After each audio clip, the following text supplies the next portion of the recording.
TV. Oh yeah. Click TV.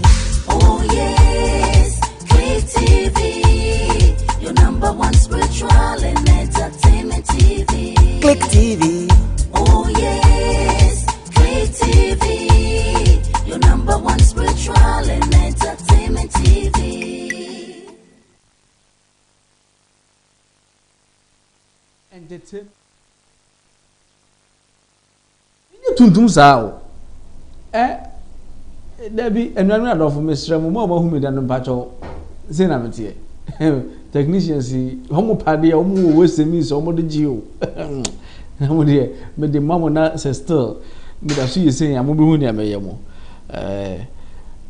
Me patcho a higher click TV, your number one spiritual and entertainment TV. Bibi a demo be an say entertainment, make sure that we give you the spiritual base of entertainment. Says spiritual, so I will give you the extensive spirituality of life application. Me patcho teaching so say open baby a okwa obetimi enya spiritual informations details news new way click TV. Very soon click TV this year the global you know obi atimi hwebi that is very good. Mo efie nso a mo nkra say internet mi wono no sincerely me wo mo hwadwe o mitrim me bie ma for a month, but you see the cost involved no who's a maker say me buy maker about me color o my anyway me I was say cameras ne lighting system ni bibia very good answer na but me about say anye to that standard na say me the bar sincerely na say because you have to strain yourself before you watch. But on the internet, no matter how it is, it can give you a quality view depending on what device. No, what me I don't see.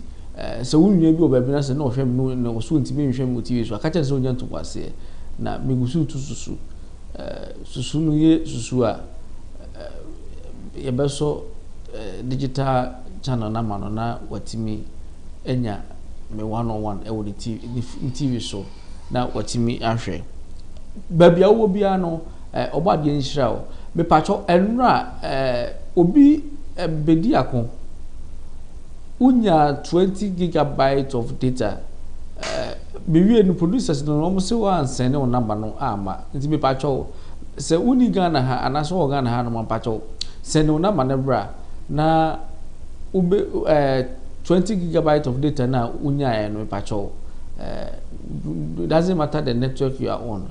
Me making sure say your best send at the amount na sisi ano oba ye bibiri hamu ha data no ne bo na form so even abrotech class sisi ano yatotum eno ntino say sanka me will means mo hwe me from outside no metimi e de amamo data nka mo so me mamo data eti pacho mamo mfele se me yi mo afiri mu na me hwe omo ha ne da bi obi wa ha no mo a beye 1 year ni a ohwe me because of data. It is such a person so nya 20 gig ni won phone so a it will go a long way to help him or her and run pacho opani be dia ko na wi ni eye a friend say 20 gigabyte of data no it be pacho obetimi asene informations diaba na yetimi asene 20 gigabyte no e dia mawo me pacho ene spiritual school me pacho se unua bi wo hodom a oni ni sua de bo ma obetimi afrend se ene ba be sua ade school a start ntino classes lectures are starting ntino obetimi aba be join na yetimi aye esua de ntino omra me pacho spiritual school ya me pacho make one 7 very very effective pa say adewa ye kire enyema no point on point, and when you join the notes together na when your answers so one here ebedu maybe no you'll be able to answer certain spiritual issues for people, and you when you ask yourself hey na me side na me here no panic here that kind of energy na a woman that spiritual ability in a woman to see within the spiritual dimension a woman, because already no body in the crown so no two mono anybody and said mimi still am tiano the kind of so a team mono and then my body na total different. But one image we are no say ugo hu so no baby a because it is connected to me no yes image we na be hu, but image we there time me ba no me year yin me realm no transition no transit na me ye no me fa hanom dey akọ the spiritual realm no and na me fa body we e dey buy pastor so say body we am fa no na dey be pie sa abusua na me di ewo mu sisi ya no e betimi pa say next time me kwa me ba no sa be pie abusua foforo pastor so say it you need to spiritual studies, you know, all you need to understand is how to maneuver your way around the spiritual body. So that's it. How to maneuver your way around the spiritual body. This spiritual body, no, the biomagnetic energy system of your body. So that's it. The biomagnetic energy system of your body. I don't know ultimate thinking, ultimate way. From the root chakra no controls all the way to beneath your feet. Then the crown chakra also controls from the crown, the top, from your brain, your hair, all the way to join where the root is. Baby, your waist no one. Until say if you top a bano, baby, your open center na your waist in a center. But that's what I say. Baby, share or honor. So point ni share or honor. That root itself, no, it is very, very powerful, very, very powerful. As a student, and I say as a person, I will click TV 10 when you have issues, the be a say try as much as you stay away from using blood for applications and other things. Okay, Reverend, mami use blood. There are herbs there who use moja de ya ubenyano. The same thing who use herbs no ya you have the same results. But just what I say, there are herbs there who the moja ya ebia ebe times 2 amount. All the herbs no so ya ebe times 2 amount. But you need to first of all understand the situation you have at hand. Understanding the situation you have at hand, no, you need to understand the terms, the jargons as to when it comes to those situations. How do we refer them to? When you go to science, the doctors medically they have the jargons they use. When you come to the spiritual dimension, there are jargons within the spiritual dimension that you need to understand. And to say what is those spiritual jargons Nasia? There are so many ways when issues hit you and you'll be able to resolve them. When issues hit your doorstep, when someone comes to you, oh, Ebia, a friend is a opening me issue way and I say, you will know how to resolve it. When you scan the person, most of you are in my class, you wouldn't need to scan people before you can resolve their issue for them. Just listening to their issue, no, will give you the solutions to, will give you the kind of remedies out the more and our formulas are all the more they will be able to apply and get their solution. But just what I say, and you need to understand, say, not say your colleague can see and tell. It's your colleague, you know, is more advanced than you know. Different categories of the spiritual ability. Yours could be hearing. Yours could be sense. It gives you whatever that is happening within the senses of the person.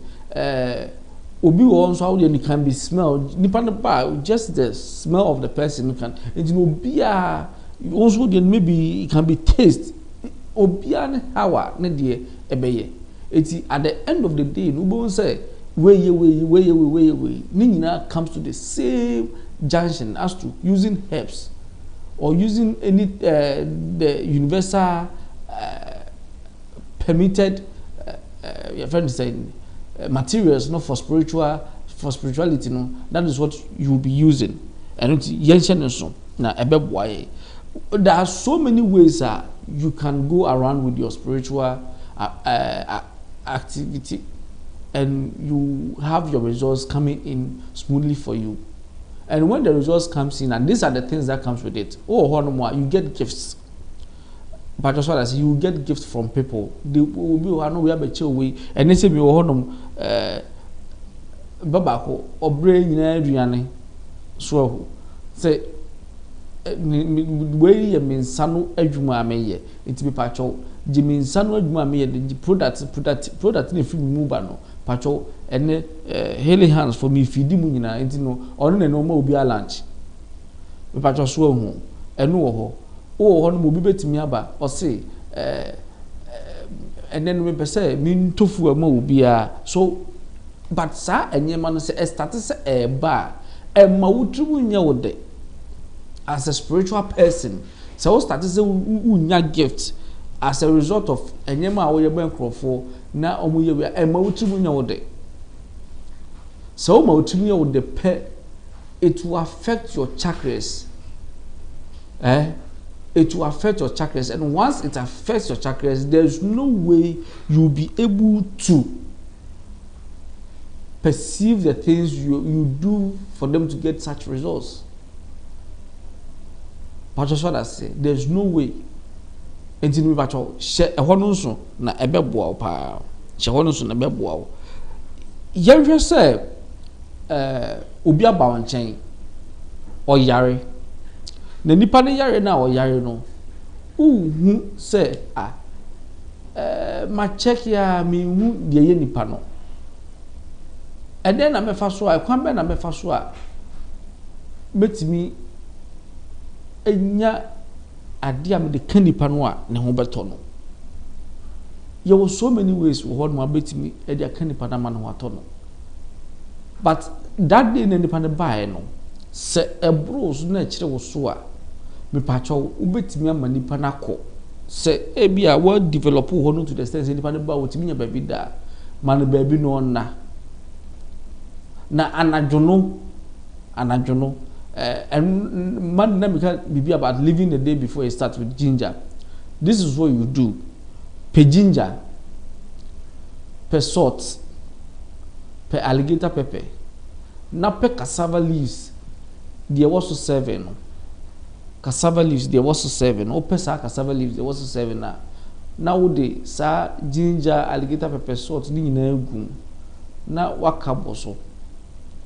Na wachechire memfa ahoma enchechire pe bibi ahoma eye plant na fa chechire ye wo plant eye ahoma o na wo de achechire na fa to upilo ase na ndaso. Being a spiritual person, this is what happens. Who starts or practices spiritual activities are whatever that you seek from the spiritual realm, automatically, the answer is given to you. Because you live a spiritual life, it makes your chakras active. It is the sense of seeing, it is there. The sense of feeling, it is there. I was saying, you might not be a student. Obi obey obi wo de oba be hwe na wo fine, but oba ya dey with subscribe to Click TV, like a page like a program now me about so say about time you will be able to follow us.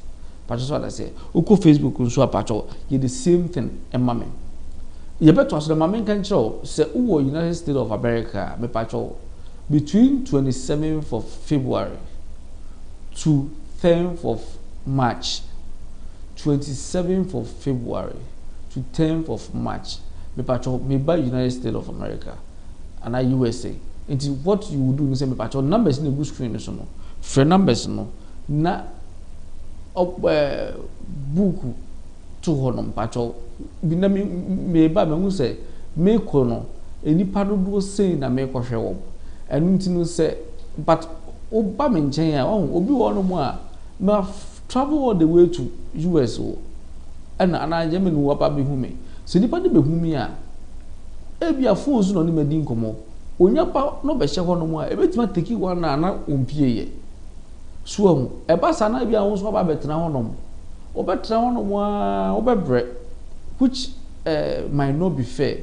Eti say bia me hwe nipa 3 kra obedi be 3 hours. Eti before so nso be ba nso be di 1 hour no na 4 hours ansa na wo fi hono. Me wa da abrochire ne the time and every hour iska. Eti say wo frɛ wo mo a you will know said this is the time wa specific time wa ye ama me say was me do wo.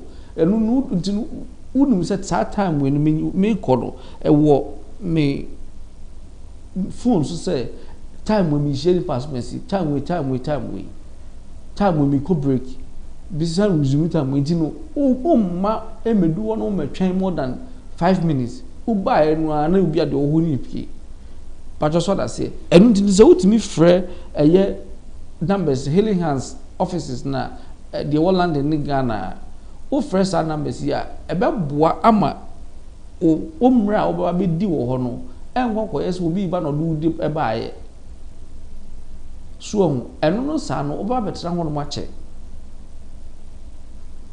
obi timi betra ho no ebia me start adwuma 8:30 ebi wa be 1 kra no nipa no mfie ho which eba sa enye me de because the ono so wo ho no no se na wo aba o ba o be che nsa no no so hu mi a o be che enti wo se bitimi nyamre ema wo so eni frɛ numbers no se wo frɛ a me pa chow ma omuhu se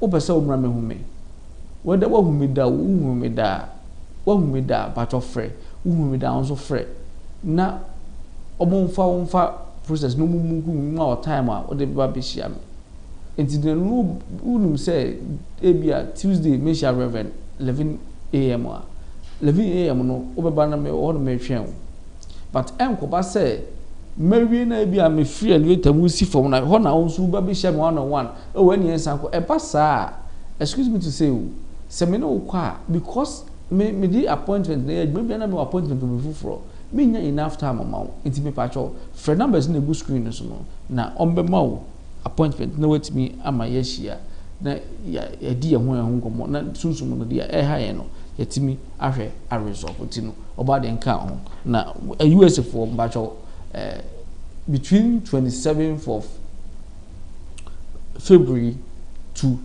10th of March me pacho ya me wo sa why me na so why girlfriend me na so why ubuni ba kopo wo fia na wa mai tuntum na wa hu ma no yo now yan hwa de bi obi aba wo nchen wo check in nipa no it has to do with the spiritual healing. Okay, spiritual healing. And there help now the can nipa na so be a spiritually so be a spiritually it could be say spiritually no nipa no weak spiritually and no 1 2 e be a spiritual attacks 3 or serious case which generated into ailment. But just what I say, all these we na me boss no, it needs spiritual attention. It needs spiritual attention. And you need to know say plants burn and me the canipa or yariya or babinchain. Ebi I find say nasa tatai. Wa hospital ma bibia omuso mu hwe. Bibia nyintonko fi. But oba na wo check here when we say a case. When we say bondage bi na wo who say ade bi it has to do with spiritual. It's a spiritual element. It needs spiritual healing. And then help and now the kanipa no a betimi ama na ho aton. So there was so many herbs betimi issue rose betimi issue your friend say dandelion betimi there are so many betimi use ama nipa no ho aton. Patros what I say it is that time no say o check here no nipa no spiritually no ohia healing can come in so many ways. What the banaba the banco school wa bon ni nyina ye healing pacho o someone say so nipa no school wa bon osua o the classroom kan ho yira no on the fie ni nyina ye healing certain habits bi a di nipa no cause say ni nyina ye healing patch what I say ni nyina ye healing nti se utimi ehu saa nyema we nyina it goes a long way to help you understand or how to resolve these spiritual issues. These are formulas that you'll be able to use to resolve spiritual issues. Eti what mention you have certain spiritual issues. Won't you say? Meet me use sage. Me patcho who sage or no. So who sage a display mam na mo hwade. Sage, the sage plant.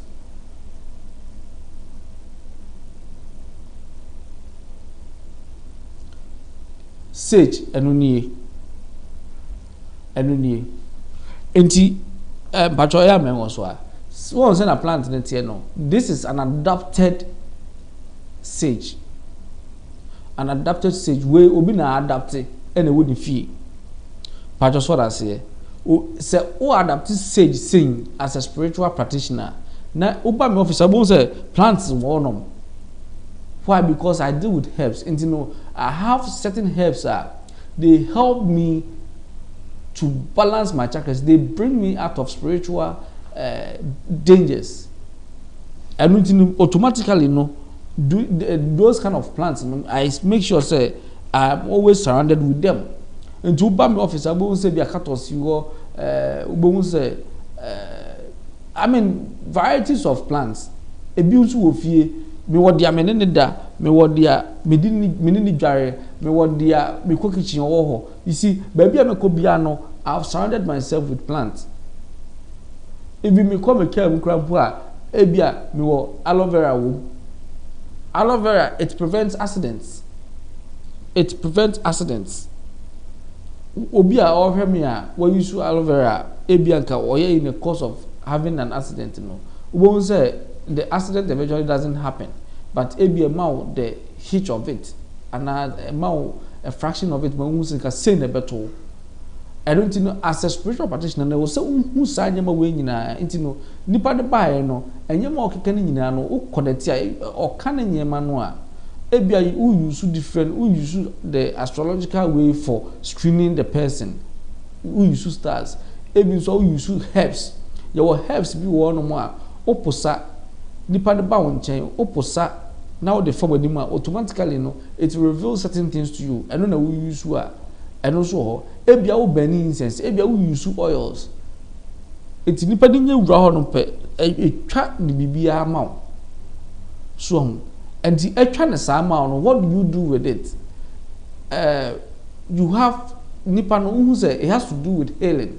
Sage is among the plants who use spiritually no nipa no ehia spiritual healing etimi boa no pa dia oye bia na etimi boa no e ma no hoto no enti se unya sa sage e wo ya it goes a long way to help the person e ma ne ho tibi to no ebia nipa no mentally no depression or serious depression or ye hwie nye yi se wo serious depression na ye hwie nye yi a forgetfulness ni we no there's one thing you can do adapt the sage.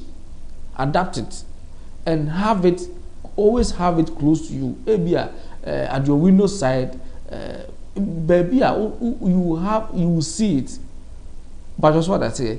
Say one also a living being, or also we work because every living being dies, and after that, re-emerges. And you also want me say who could treat obey, but as long as what roots connected to within the soil no obesan afefiaba. But that's what I say. So afefiaba is different from their eba and but we say the same. But that's what I say. It's different. And you know say na wo ye sunsun no sa na ono so eye sunsun. And you know enye good say obejo so rough obetinte so rough. You will be on more or traffic more or spit it out. Oh, now, for instance, here a cost site near ye microphone name Maui. Ubonza or cost site, just what the new could baby no, I don't know about sebi opeso onya ne nan no akogina bush baabim no atutu amna na ho no wabagu ho no eno no ututu amna krampo a waya ade uwi abekata so but when you ututu amna wo wayi na jida na ogina bush ho no na ojagu nwura mu a no ko automatically no can who say when we living beings and they are very powerful. Plants are very lovely but can be dangerous as well. If you know how to, if you give them the due respect, they will respect you. If you don't respect them, then they will also deal with you in their own way. Because they know this universe and they inquire there, and you know when you're there. It is a no, me respect you now respect me. Then I'll have a way of dealing with you. Ebini say certain ailments be a me no me what ability say me prevent it from happening to maybe any pano and anything that is animal no. Say edu so say e was say ebi those energies ni ba won me mfi. Why? Because of our respect e mame. In na ebi as no good respect to obi a kan hu nipa no there's no way who a also other respect be ma. But o de my baby cry ya wo den me respect no who a over respect ma. But go down to earth respect obi who or the respect be ma. Patro so on say that here. We don't buy respect, we earn it. It's the same thing that you have to do with these plants. Inti obi akoye bibi obi akọ disrespected plants obi disrespected animals be obi disrespected ebia whatsoever, and as a result of that in the case there's been a pronunciation of something say we say the partner bread depression chin anyway just passage ni bi purport fasim fama no nko only osori a on water so sa on water so no oman ho man no samra that check rubo say there's been big difference between time or buy no any or the coin or buy no one man be so onkonom one man be so fenko dware a simple formula na wo ye that is what we are looking at. This simple formulas no, how do we go about them? A simple formula na wo ye what the sage na man oh fakusi fie na ya fa water also yana nanom no they were doing the same thing. Now omo time no otimi ko fa ye fa ne se ebo na wo de aba ebo no de bae no oti opeso on hwisunsun me hye ebo no mu a de oye ni se odidi a no de bi atobo no so ensu a obegu nsa okogu obo no so ensu a no de bi agu ho bibi obeye bia no oye na omusu nim se uyi bibi free uyi moja e de bibi for your spiritual needs you can pay for it. You know, they were very careful, extremely careful. It will be say yes we dey or ye edro titini or titino that is a herbalist, but we dey or ye comfort or come abosom. But just what I say. Good herbalist no or no purely no herbs in kwano dey bibia or some spiritual issues come, but oba herbs no dey be ma comfort no ebinum no enso communicate one on one with these higher entities. Okwa nchen ya or the herbs be ma ko resolve issue on famoja enye ma wo so that say on famoja enye ma wo omo so omo wo ho sisi amino ka say ye wo akonfo omo wo ho no mu a okwa nchen ya enye moja no de be ye obaka so ye nkohwe ye nkohwe ugbo so waye se eyeduane abowa no ayi wa fim bebe wo ho no mu a omo ha omo komu no as a result of duabo case. So that say, and that case can give you so many complications in life, such as mental, that is depression, just say so many embarrassment. All you need to do is say just adapt the sage. The energy that lies within the sage, no, is powerful enough. Say when you adapt it, ne esi wunchenya na ugugusu automatically no. anything around you which is of its within its rank aye negative biano, it will clear it away because ono ebia is your office uni hono no or sorry no na hono intinu or your body guide uba hono na wo hono ebia ma be take over that environment he obe kick him out. It's the same thing when something has to do within your biomagnetic energy system. Now adapt the same thing. Whilst I walk, any negative attachments be when you know, it will clear all from your system. Ubo say at all. Afebenu mibino one number do anya hwe and so automatically no when you a year recovery. When you recovery, inti me pacho yen hye so na dia sage or adapter ebitimi ayama wono no. Because it seeks or it's always sage is a truth seeker. Okay, it's a truth seeker and will assist you to find purpose and uncovered secrets. So these secrets are maybe ukoye maybe ukoye wo nwuram ukofa oba wo nwuram ukoye we ni sa nyema no which is causing serious damage to your life. Ama curse be that also. There's difference between bondage and curse. Curse number be that also. But just what I say. Curse number be that also. As a least mistake, it will move on to your next generations. It will move on to your next generations. Adapt to sage. Okay. So adapter e wo nchen na onhume ekoba udi suogusu no na eboa ema obibia that kind of situation na wo mo no eyeye. But just what I say.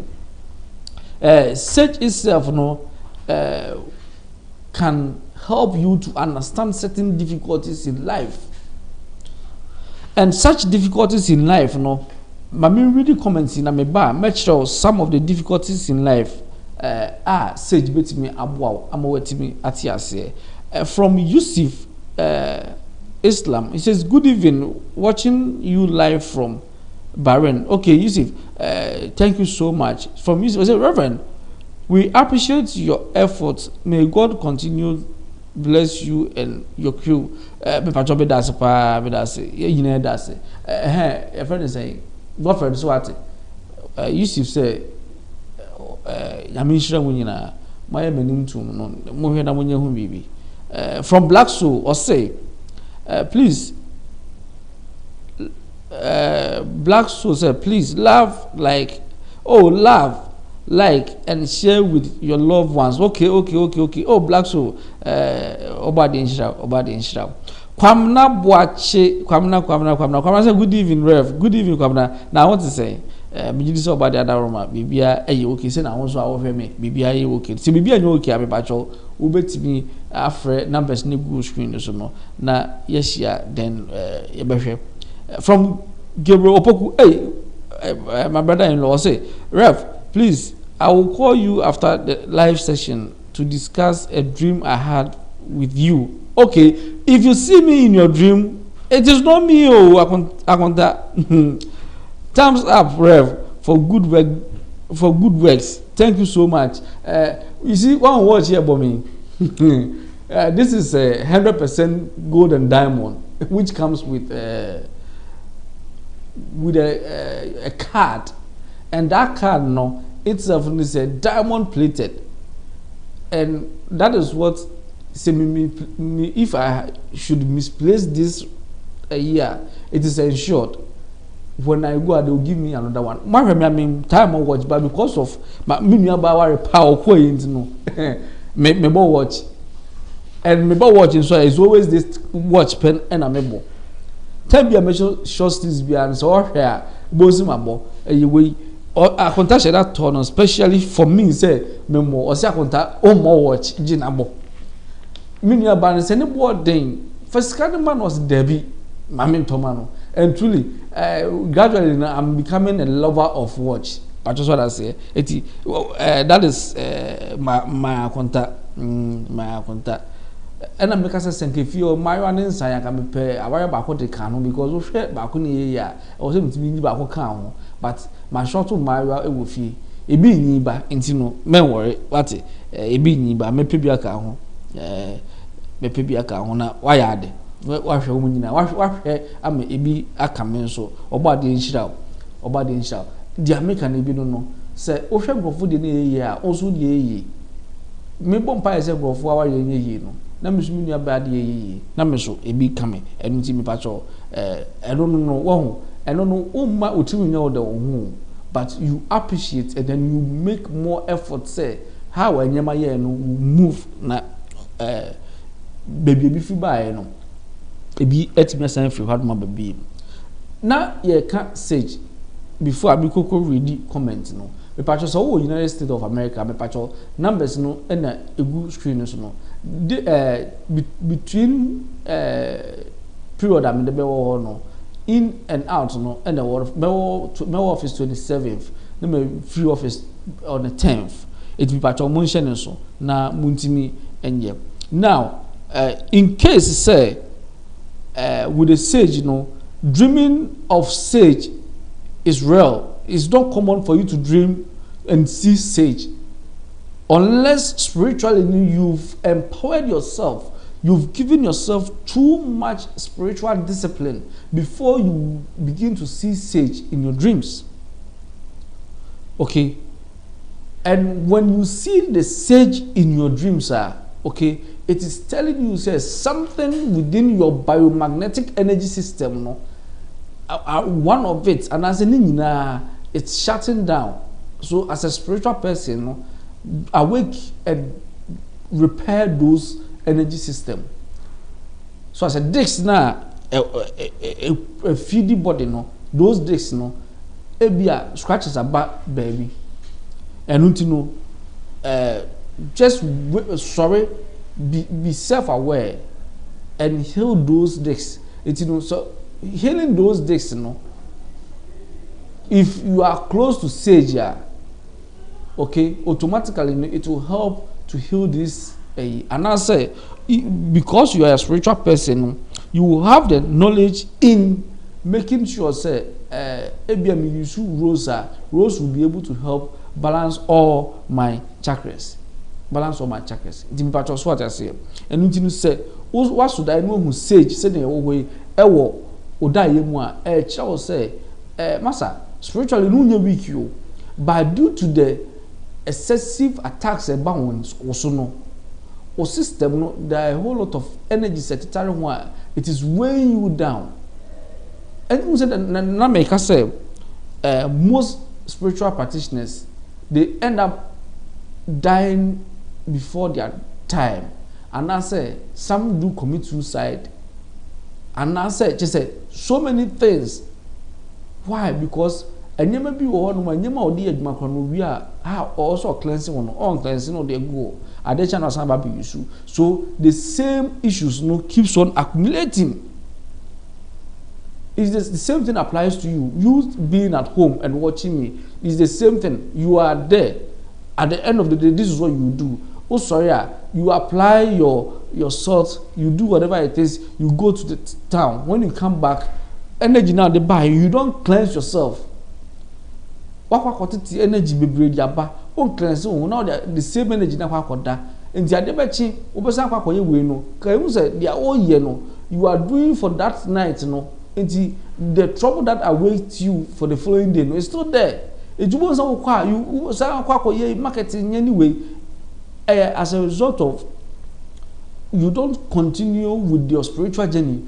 Oh yeah, no one breaky. Oh yeah, no one breaky. A basa more progress no any smooth. But if you can follow smoothly, say what come market about if you are you a spiritual person, what baby about you maybe also to me cleansing why everything will be in order. And the sage will always remind you of that. Say, hey, master, make a mistake. A multi-winner they say, but there's been so many attacks. Into sorry, not start to say, oh yeah, cleansing. That is when you see the sage in your dreams, and you're warning. That is telling you, say, you are going below average. Okay, you are going below average, and when you go below average, it can disturb you. It can disturb you. You need to be careful with that. Now you can ask the sage. You can ask the sage to bring powerful spirits into your life.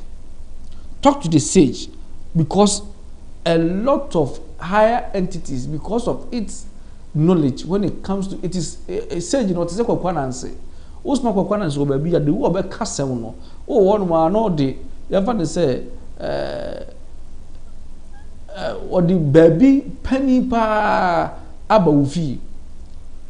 Kwaku betima ya de we ama me osi an mami ade we mi hia ade we odi ba kwakwananse ana no so de ko. Ubonso wo no ano de sa ho no no pani na o hwehwe no abeya ade no o de na ba ufi. O de ne ba de awo pe no no ayama o wi o si enti we na de be o si an we keke eti na de o si an na okọ. Oh, kwakwananse, aside his greediness ni way no, as in fairy tales, according to our ancestral tales, no more comfort kwakwananse, the character kwakwananse no, it's all about wisdom. Okay, it is wisdom, the energy wisdom that has been carved, okay, or has been crafted in a way of kwakwananse. But just what I say. And your wisdom near crafted. So if the wisdom is there, certain things that are so difficult that you cannot resolve, with the wisdom you will be able to resolve them smoothly without any difficulty. And that is what sage can do for you. It can give you mental peace. And when you have mental peace, there's no way you will not be able to resolve any puzzle when it's presented to you. But just smart as say, and what you do, adapt sage. Start adapting plants. Start researching about plants. Hey, we are plants we me fear energy burn ekra love energy. Okay, so ekra love energy be use so a then a betimi ayamame, then you start to use it. But that's what I say. And will go a long way to help you. Will go a long way to help you. To be pacho yenshen no so na talking about love. If you need love energy within the work you are doing, you will always be happier. Don't omit rose plants. Ma menu musuo na memra semeba. I will give you more insights about rose plant. But before I say Kingsley Tahuru was saying, hello daddy, welcome Kingsley. It's been a while. I hope say bibia boko. Okay, it's me pacho. My me try me home 2 minutes na me no so sisi a me bape. You behwe the rose plant. E kwan ya obefa so a rose plant no o adapt ya rules a enyema obeya e betimi ama rose plant no e de love about abrabo meba. Oh yes, Click TV, your number one spiritual and entertainment TV. Click TV. Oh yes, Click TV, your number one spiritual and entertainment TV.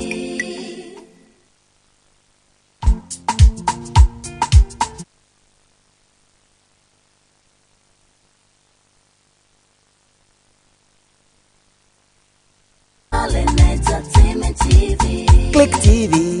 Oh yes, Click TV, your number one spiritual and entertainment TV.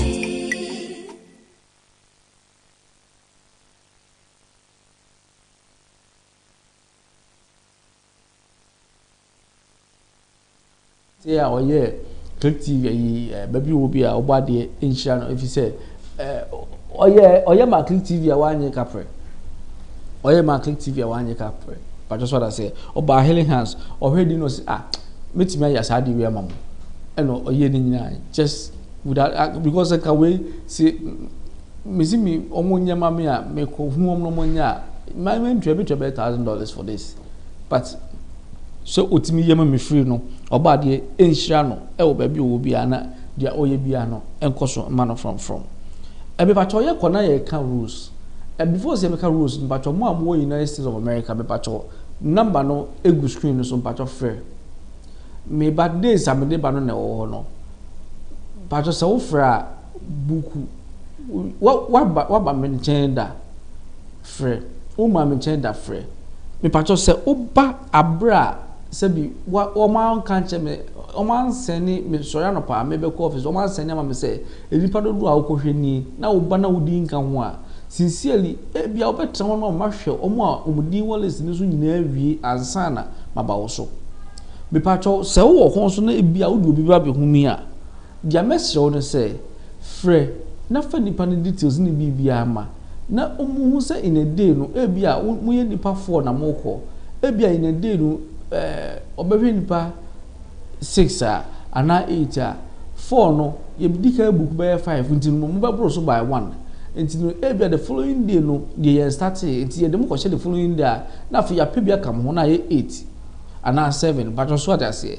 na ma obi a metra ho no anche because e bi obi won ma oba no odi obi adinachi no dinaba ana obi won mo timi ka so reverend ba wo ha no afre na wo ho no nipa no aba so ho eno no sa no emwa omo hye da buku na omo ba no ema omo betra ho no because obi won mo buku about a month ago ansana oba so ho na waba betra ho no sa e pasa enye fit bi pacho ye hye no so na ebebo from Kingsley they say hello daddy your son loves you so much just that things are really knocking things daddy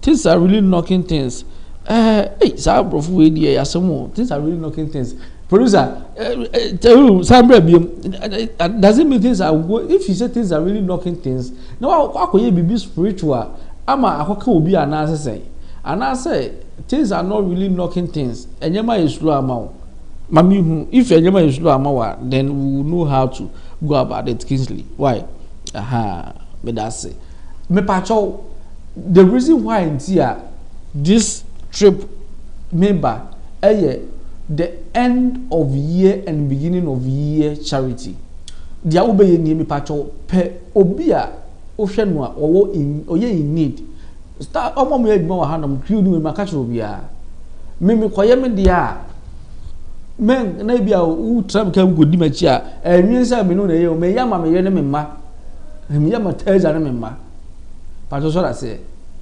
man me man no me 5 but oba de ya adom a me sure say me di bi be ka ho nje si a 5 na me wo no e na me yama wo me pacho so mati ase me ye ka ho a 6 me ka ho a 7 enti me yama these 7 people me mame me mana kwaye ne de papa onye ne de pacho so that say obia eye ne de obia eye ne de agisa wo ma no omuni 18 so o man diabu 18 a e wo so omo so ye omo de o man diabu 18 a mo omo nye omo de se omo ye below 18 a they are still under your control oh yeah you can include them but just what I say you can include them and as say o man di 18 but still omo under your roof and also you can include them. But so omo di 18 omo no won tia ma omo nya omo de but so that say na ebebo pa anu ti no say o hwe ba bi a those in need fama won na de etie nie o de ma dia nipa no ohia no a spiritually no omo so energy sa and a way to hit wherever they are but what is happening is at the end of the day because those spiritual energies no say na uhia phone say ado ma repair na ayama na upe eyi ado ma no is the same thing for them to have access to any partner physically no and give the thing to them no they need to go through certain long channels to hit the mindset of that one this and no it take longer and maybe no nipa ni just a loaf of bread and no nipa ni a bag of rice and he or she will be okay for almost a month but the energy ni wo de be ma no but a kwan obefa so be ma no it has to go through a whole lot of channel and sana he too be no de ama but so what me identify say nipa way oni bi now the man and then now the man no ni no or cherish e wo na kuma dan say wo de baka koma de wo bi de ono wo bi no the man wa there is no blessing in it enya de at the end of the day no ubenya bibia free because on appreciate bi wo kra de man wa o ya no de ache o je o fa suahu but at the end of the man say oh say na makonta to wo chi ma me a me boy time bia me bo a me kai no suahu me bo a me kai no why because ono eno to we ma me atade ehye mi nana ya ne to ma me hye bia me kai nana ya ohwedin o se papa o no petomi pa ntim one time in office na nana ya kukuru a whole I mean Tommy bags shopping bags 4 full of Tommy shirts and at the bremi. And you know, you see, I don't run out of Tommy. Me buy crown on laundry for them year be Teresa, a but still, be oh, Mom said it. If you are cramp, I share that. As a result of that kind of giving, or the man, or shed dear me here. And when we say hard with them, he say me ye shirt we be nanajua. Be shirt we be nanajua. Be shirt we be nanajua. Before watching na Gabriel. So na makai me nua no ntinu always no say me so me incense no I have them in mind. Me run office no I have them in mind. And anything bia ebe esan ebe bomb no automatically no it will move away. So it's the same thing. So when the man the right person has to in need now automatically no the energies now more try to find a way to have access to baby or no no. You realize, oh fine, okay, so what my idea also spiritually you are in need of this. We say you need favor now automatically no favor a hit you. Say by chance, and by chance, and by formula, you've been able to use the activation of charity to break through to receive your formula receivement. But just what I say, it's yension no sooner a beboy, it's no open bibi ada u de faculty, we are pitch and nama home room. Now fabric office say, but charity me pitch any. Then let's do the screening and see the forecast of what is ahead of you at the beginning of the year. And you may you will be made to know. There are also no. You bet yourself a demon anyway, you say any way near you need to clear those energies from your life. But just what I say, I don't see from Kingsley, or say, sorry that I mean things are falling apart in life, very slow, like tortoise movement. Okay, Kingsley, me pacho, how? When was the last time you had a spiritual bath? So say, we'll take a spiritual bath at Cha. Try and do that, and then if you can get the ayahuasca plant now, if you can get it, dry it, unya dry one now, burn it. Okay, just burn it and be within it. Burn it and be within it. Smoke yourself with it. Who we are, ye beating, nafa mob or floor now or no. But that's what I say. We are pacho mami results na me who hawa and yama why. Spiritual bath for no person who and you may be a sage you can have a sage bath. But that's what I say. Say open a friend is saying open say only deep ones, so you can there are so many plants that you can use them for spiritual bath. So it will enhance. Things are slow because and never be on more. You need to do spiritual journey. It's not you always have to do something every day spiritually because the soul within you is a spiritual being. Until there was a time you be man a be man who spiritually. It's maybe you have an oil as oil give you spiritual connection with your soul.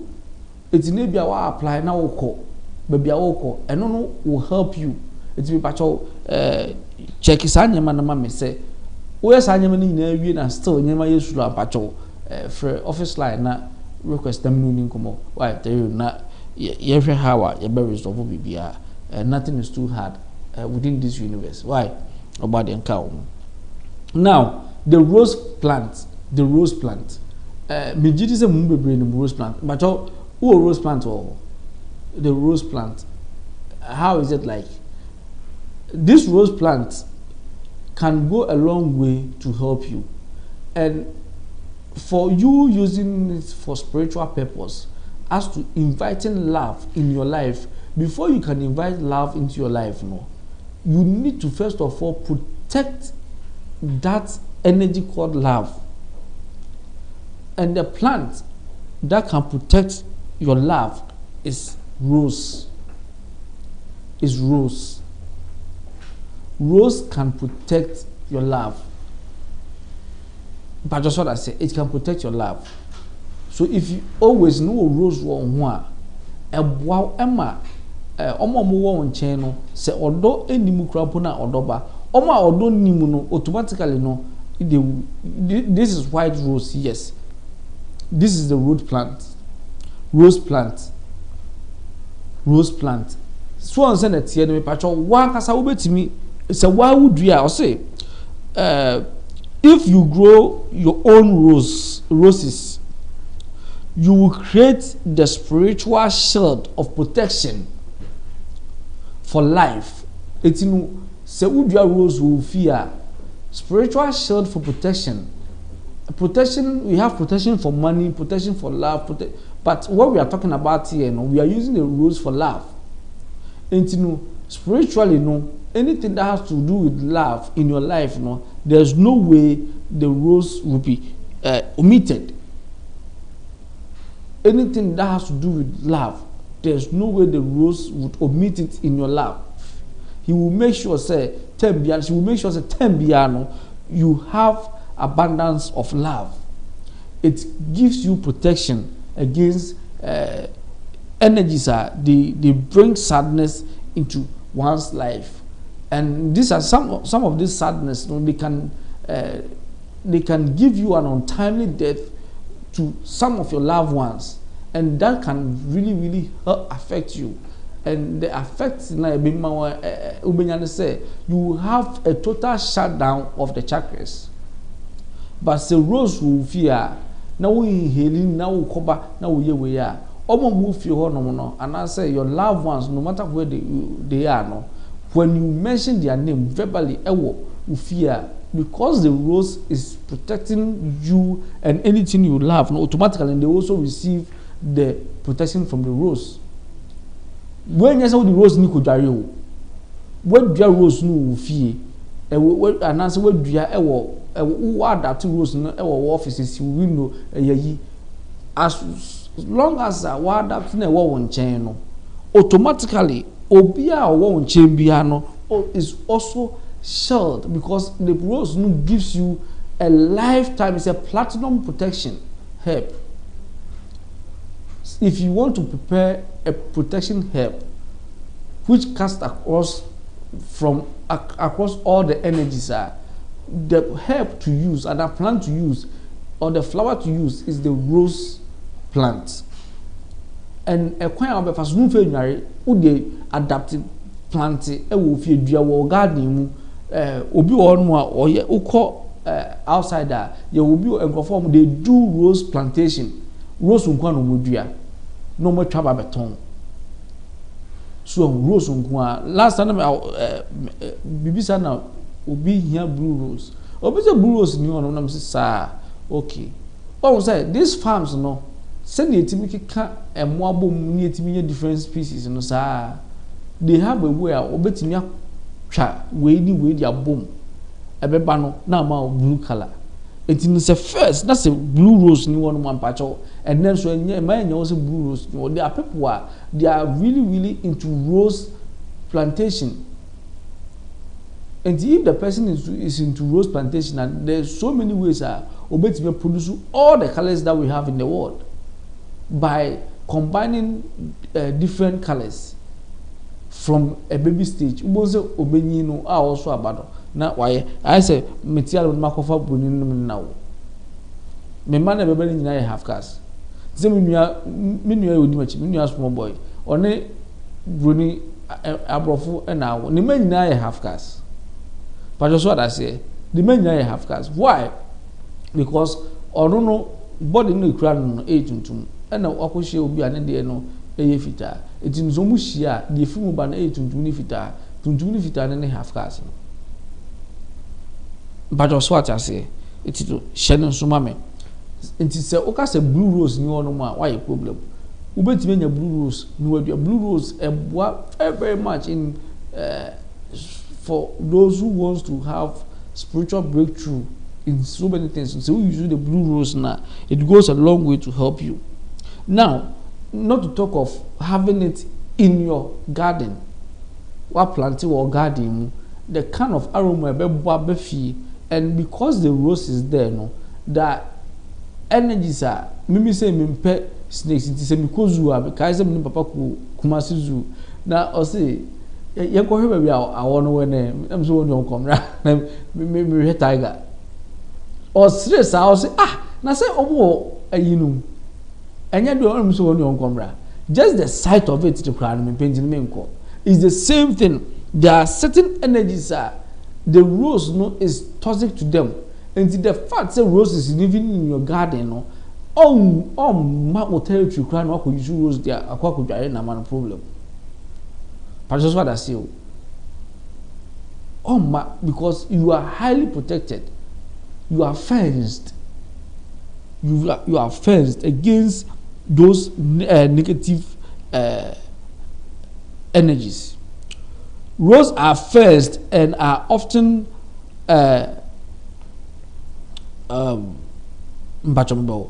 rose are fenced and are often underestimated when it comes to their protection ability. Maybe I'm back of Nana Mammy wife, and I say Mammy. Not any niggas mammy. But I say rose, they are always underestimated. We don't respect them because baby Fabiano.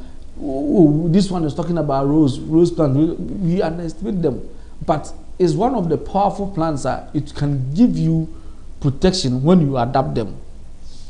It will give you protection when you adapt them. But that's what I say. If you adapt the rose plants now, it will give you protection in whatever you are doing. And the kind of protection a platinum protection.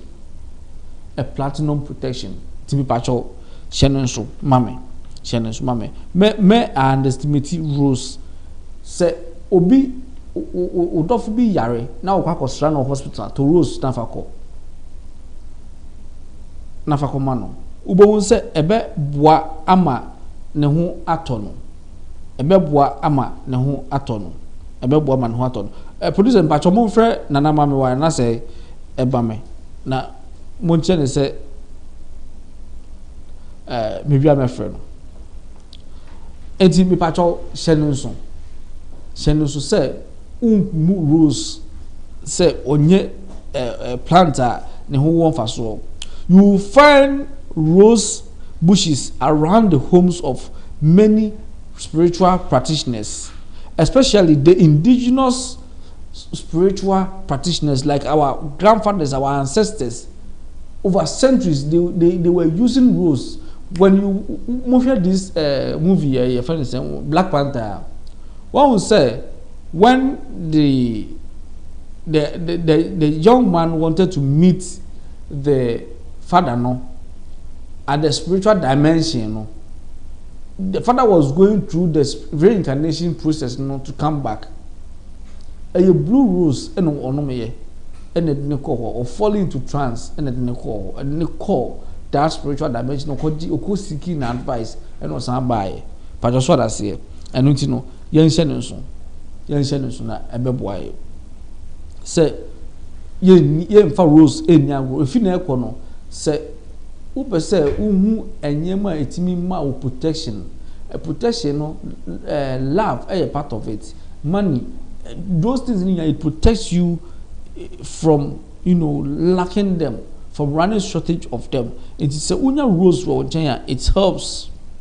When you grow your own roses, you can create a purpose for each rose bush you have.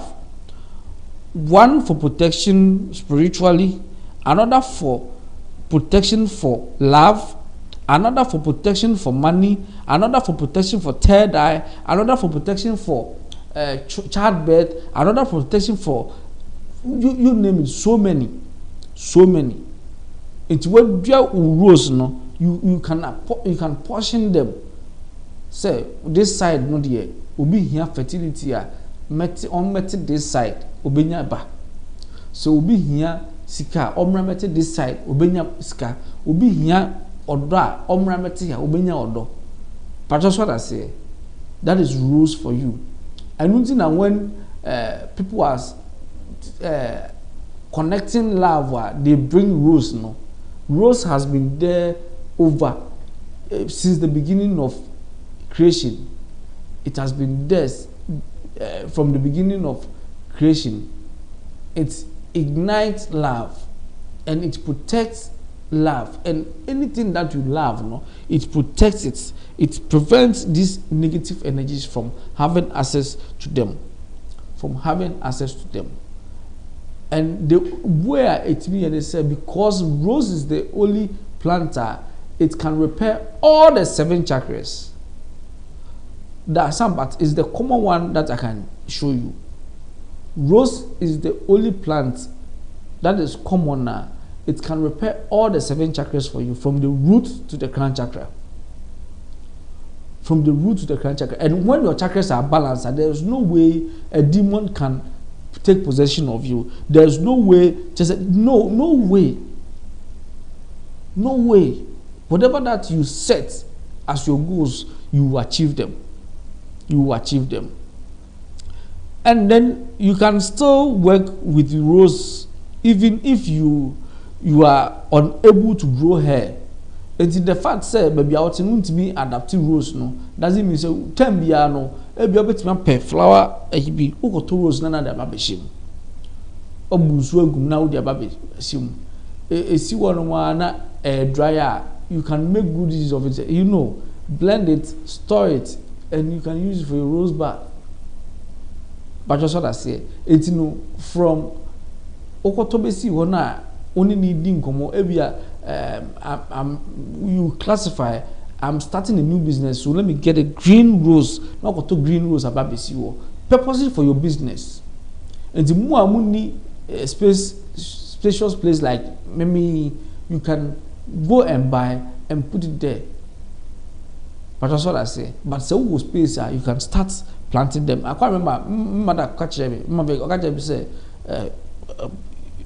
a friend is a whole vast of land she wants to grow rose over there. I'm saying, wow, mommy, we are very full. What very full, pa? She wants to grow rose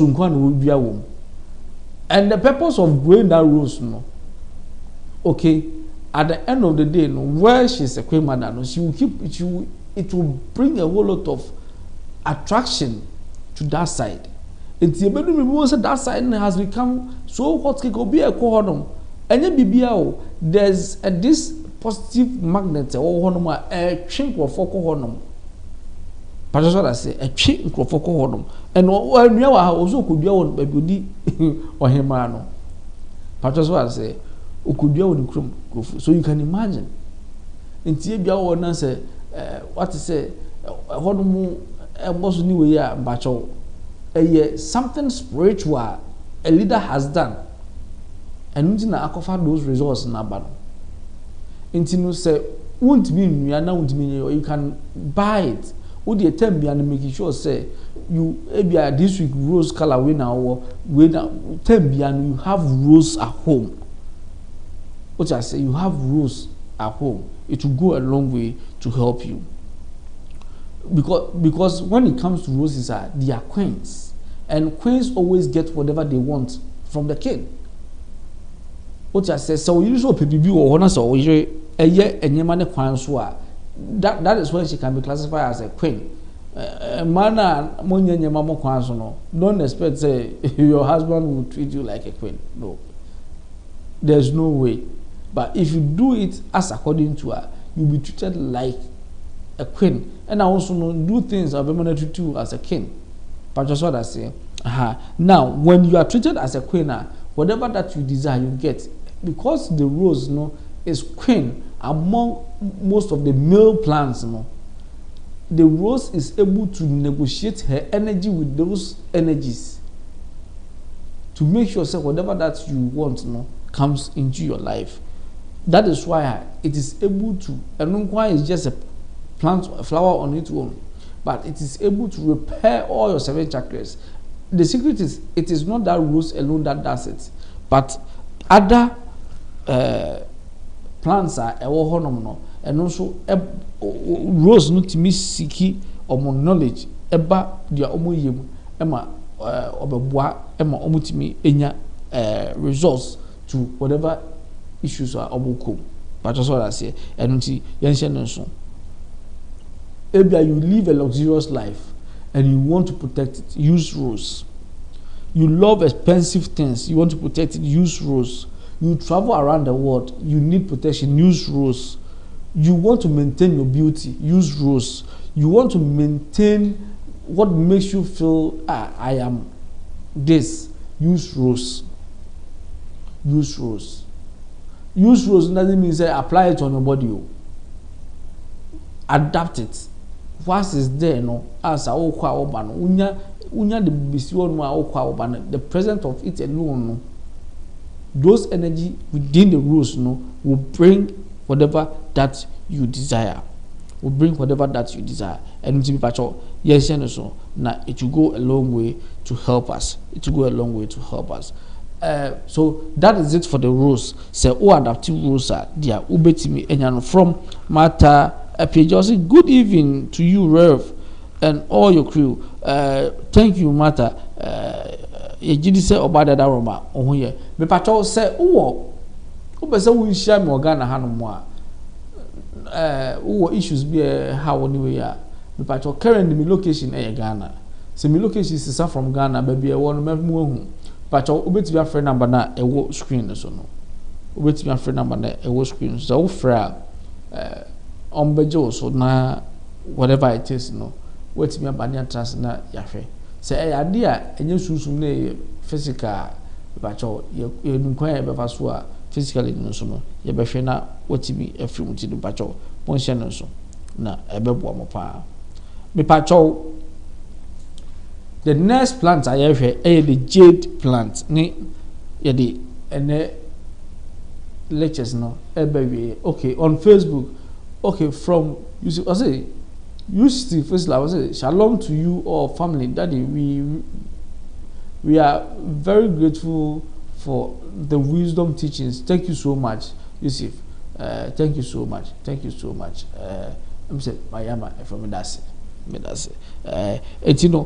pacho yenchen so say you hear the jade plant mo amwo in United States of America. Me pacho mo betimi between 27th of February to 10th of March. Me pacho me wo honom mo betimi afre numbers na go screen so no na mo ne o ma twetwe nkomo say ne be ya betimi ebuku time na section na wetimi ababeshi ame me pacho ube shebe nyi bibie ehun bia so simple oba ye be trust ye be hwe obi a we hye me bia no one or the other no say who follow dia me chiro no ana say dia holy ones in the mam na me the ma no who follow no very well ubemu say enyema ekọ on the right path. But so one follower and it will be up and down. To be up and down. It's battle. Yes, na ebeboy. Jade plant. Battle you jade a fatos na omuhuma me jade. Aha jade ni. Men na so sa jade. Battle and then a for plant we. And then a for jade plant ho. Se u pe luck lack cry can no tree saying. Lack you cannot tree saying. Producers. Open lack. So open lack. Okay. Open lack. Jade plant no, and then the original money plant. Okay. So open plant would ya a bit trees cabrewa, but is the jade plant. And if you plant jade at home, automatically no, it draws in money. It draws in money. Because when you have luck, anything that you do becomes successful. So what will be a to or now for saying be a koye eti and more also in your free now for no saka say bibia here biano you have it in abundance. Why? Because there are no negativity around you. It breaks that things that are inflow. I define luck in my own way. I define luck as the term whereby there's an excessive inflow of whatever you desire. That is how I define luck. But that's what I say. When you have excessive inflow of whatever you desire, that is luck. And most of you desire money. So if you desire money, this jute plant is something you should invite in your life. Adapt the jute plant. Adapt the jute plant. For when you adapt the jute plant, it will activate your financial energies in your home. It will activate your financial energies in your home or in the home. But you can't just plug hair in a pot and expect money to roll in.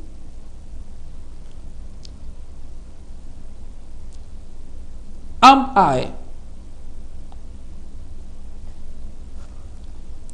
her energies by surrounding her with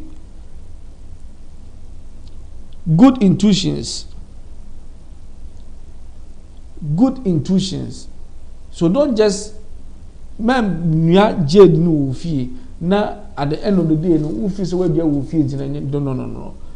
Have certain projects in mind. Put them in motion. When you put them in motion, physically you are doing them. Say your own craft asem na wo ya. Just what I say.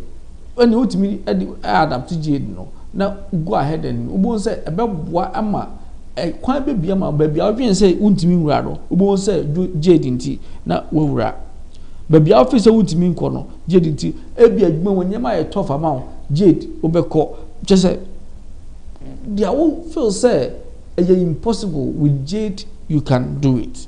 With jade you can do it. It be pacho shenin so emame shenin so mame and just adapt the jade ewo ufie and then do your garden but men kwotete na haban na ye green ti sika no na expect say but wait me jade na free so na expect say jade no and create this haban na better than sika. No, the fact say the money tree no doesn't mean say it is money. A gateway whereby our money can flow into your life. Why? Because it generates lack, the energy lack. And if it generates the energy lack, anything that can be a blockage, this jade will get it away, will clear it, and automatically you will have it. But you see, when you are doing it, always make sure that you, first of all, you have done your cleansing, as you have taken your bath and everything before you go and communicate with these plants. So what story? Ebia what have sex? Onu oya na onu kuma have sex. Unye hwe no akuja plant no na okoye ya me pacho. Emfa efin ko ho. Because as the same way they can be positive, no, the same way when you touch them with dirt, they can be very angry with you.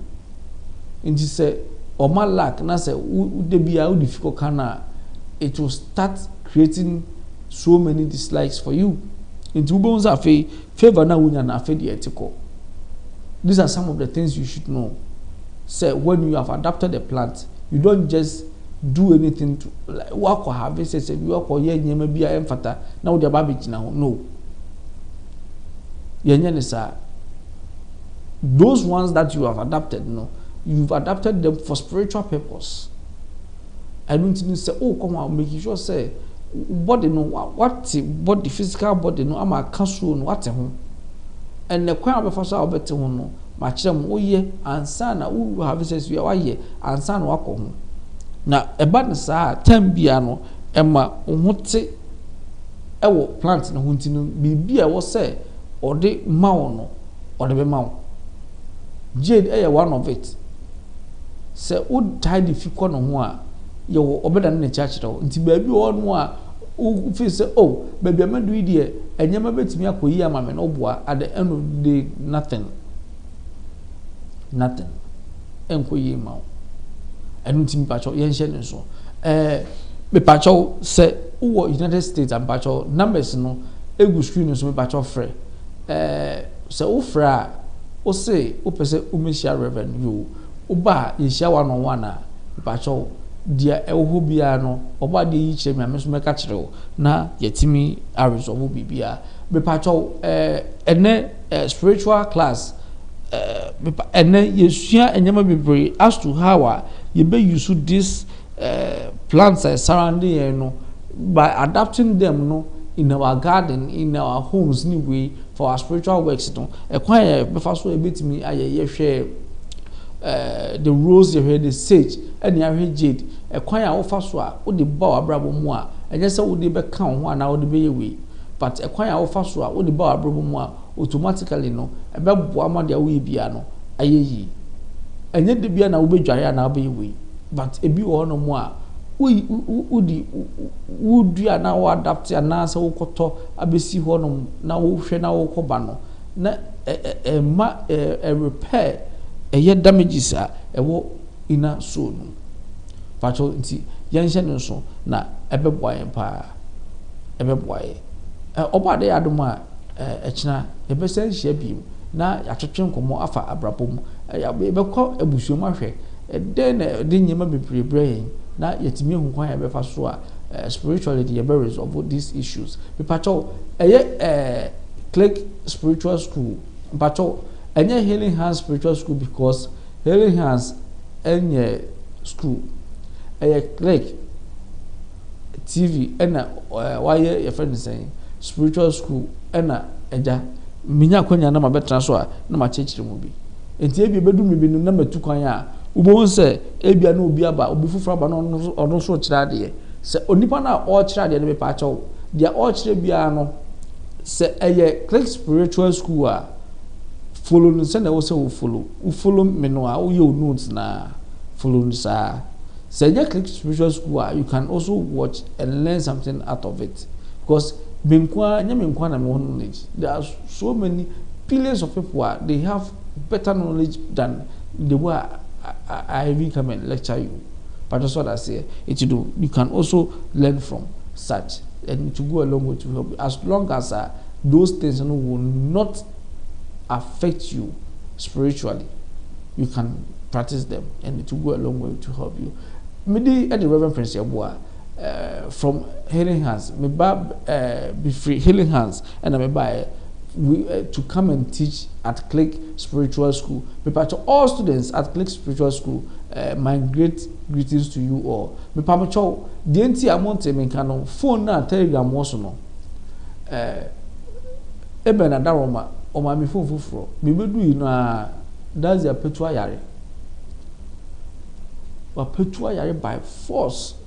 Adenti a me kon me ka je say ebe se me meji phone ti se meji phone na me de dia me use no ebe ma no me ba ya me fe ma no enti na mu hu no wayare enti eja ene na oba office me guso a me transfer enyema no a free phone no so enti Telegram no beli nya me move akọ different phones so na eja me di phone na man because me di manu akasa me di me manu ene ye mfa ya no enhye bohunu ade a wontimi nye no as a spiritual practitioner menye me ko na me ka chen se me ko na me gi phone na me de bebre no and lo and behold phone me saka nti o sabe de ma no and it's no longer mine enye me energy ne wo biem does energy ne wo na me de nam anu nti no me Mr. Handsome phone be ma no ene nti me copy dem e wo so ni nyina ba another phone so na me de sa phone no ama niura because enye me de biem